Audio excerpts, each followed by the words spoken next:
Efisiensi anggaran yang ditempuh pemerintahan Presiden Prabowo Subianto membidik sejumlah pos non-strategis, namun memiliki anggaran fantastis. Ya, Prabowo pun tegas memangkas anggaran lebih dari setengahnya. Pos-pos anggaran apa saja yang disorot Presiden? Simak selengkapnya dalam Benang Merah Memangkas Anggaran Fantastis Non-Strategis.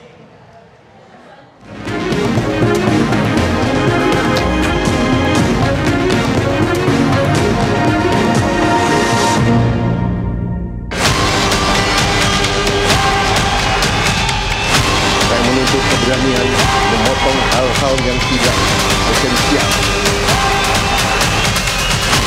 Harus meningkatkan produktivitas.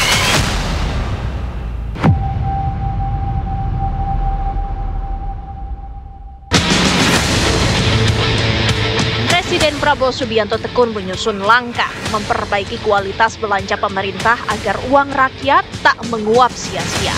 Pemerintahan Prabowo diakui sedang membutuhkan dana besar untuk mengongkosi sederet program unggulan yang disebutnya pro rakyat. Prabowo risau kala mengetahui sejumlah pos non-strategis justru dibekali anggaran fantastis. Sedangkan Prabowo telah menegaskan kriteria-kriteria anggaran yang layak dikucurkan. Saya terus-menerus monitor, saya terus-menerus menuntut penghematan, efisiensi. Saya menuntut keberanian memotong hal-hal yang tidak esensial. Saya tegaskan bahwa kriteria anggaran yang akan kita laksanakan, kriteria pertama adalah harus bisa menciptakan lapangan kerja. Sudah saya katakan berkali-kali. Kedua, harus meningkatkan produktivitas. Kriteria selanjutnya adalah harus bisa memberi terobosan teknologi. Kementerian Keuangan yang menjalankan amanat instruksi Presiden nomor 1 tahun 2025 perihal efisiensi belanja APBN dan APBD 2025 menjumpai sedikitnya 16 pos anggaran yang dapat dihemat besar-besaran. Prabowo pun meminta Kementerian Keuangan untuk memangkasnya lebih dari separuhnya. Saya tegaskan kembali bahwa hal-hal di luar itu yang bersifat seremoni, upacara, merayakan ulang tahun ini, ulang tahun itu, hari ini, hari itu, kita tidak anggarkan. Mengacu pada surat edaran Menteri Keuangan S37-MK02-2025, terdapat 7 dari 16 item belanja yang memungkinkan dipangkas lebih dari setengah. 7 item itu yakni belanja alat tulis kantor, kegiatan seremonial, kajian dan analisis, sewa gedung, kendaraan dan peralatan, item percetakan dan souvenir, perjalanan dinas, dan belanja lainnya. Sebelum akhirnya ditebas hingga 90%, anggaran belanja alat tulis kantor di seluruh kementerian dan lembaga sempat membuat heboh karena angkanya menembus 44,4 triliun rupiah. Selain alat tulis, anggaran yang mengalami pemangkasan besar-besaran yakni budget percetakan dan souvenir. Anggaran untuk ini dipotong hingga 75,9%. Untuk seluruh kementerian dan lembaga ini jumlahnya 44,4 triliun. Hanya belanja ATK. Nah, hal-hal seperti ini, hal-hal yang kecil yang coba dilakukan oleh Pak Prabowo, melakukan efisiensi di kementerian dan lembaga. Dan kemudian bagaimana Pak Prabowo juga akan melakukan hal-hal kecil untuk rakyat, untuk kemudian bagaimana supaya mengevaluasi yang namanya proyek-proyek strategis nasional yang kurang berguna untuk masyarakat.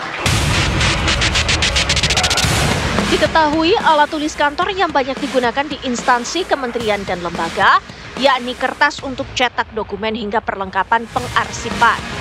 Kendatipun era kini hampir semua lini sudah serba digital, namun fakta di lapangan, kantor-kantor pemerintah masih bergantung pada kertas. Alat-alat tulis kantor ini di Kementerian Perdagangan paling banyak digunakan yaitu kertas HVS ya, HVS A4 terus A5 untuk bahan-bahan pimpinan, map dan folder ya untuk arsip gitu. Itu yang paling banyak digunakan di sini ya, di unit kami gitu. Mungkin juga di kementerian juga salah satunya itu yang paling banyak digunakan. Berkaca dari sini, dapat dibayangkan betapa masifnya penggunaan alat tulis kantor di instansi-instansi pemerintah selama ini. Belum lagi jika ditambah dengan pos-pos lain yang dipandang non-strategis seperti sewa gedung, kendaraan dan peralatan, kegiatan kajian dan analisis, serta belanja lainnya yang peruntukannya abu-abu. Maka angkanya diperkirakan jauh melampaui 44 triliun rupiah. Tak pelak, pengadaan barang dan jasa yang umumnya memiliki nilai kontrak jumbo berpotensi menjadi celah korupsi. Situasinya berpotensi lebih buruk andai nilai kontrak yang besar itu tanpa didukung perencanaan matang serta berbalut konflik kepentingan hingga penyalahgunaan wewenang. Secara prinsip kami sangat mendukung ya upaya yang dilakukan oleh pemerintah untuk melakukan efisiensi belanja pemerintah pada saat ini, terutama memang pos-pos belanja yang selama ini agak rawan ya untuk pemborosan. Kita tahu banyak sekali pos-pos belanja pemerintah yang memang menjadi ruang pemborosan, bahkan sampai tindak pidana korupsi. Misalnya pengadaan barang dan jasa itu menjadi salah satu pos belanja yang paling besar menghasilkan kerugian negara ya, dan salah satunya juga belanja-belanja yang terkait dengan administratif ya, untuk kebutuhan administratif di pemerintahan, di kementerian dan lembaga kan kayak gitu. Langkah Presiden Prabowo melakukan efisiensi besar-besaran terhadap pos-pos non-strategis dan merealokasikan anggaran yang dihemat untuk kepentingan rakyat sudah sewajarnya ditempuh. Kebijakan ini pun juga tidak menutup kemungkinan memunculkan dampak sampingan.